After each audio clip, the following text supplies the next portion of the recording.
Hello అందరికీ. ఈరోజు Oreo lava cake చేసుకుందామా? పదండి. ఓరియో బిస్కెట్స్ని ఒక జార్లో వేసుకొని అది బ్లెండ్ చేసుకోవాలి.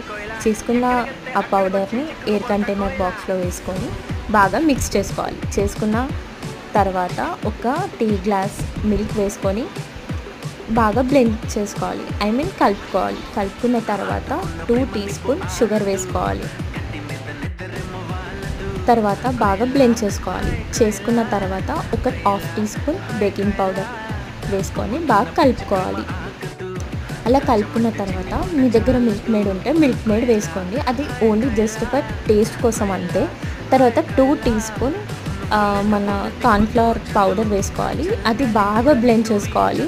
ఎలా అంటే ఒక థిక్ ఫామ్ రావాలి. తర్వాత మీ దగ్గర ఉంటే చాక్లెట్ సిరప్ వేసుకోండి, లేకపోతే డైరీ మిల్క్ క్యూబ్స్ వేసుకోవాలి. తర్వాత మీ దగ్గర ఉన్న ఏదైనా ప్యాన్ కానీ ఏదైనా బాక్స్ కానీ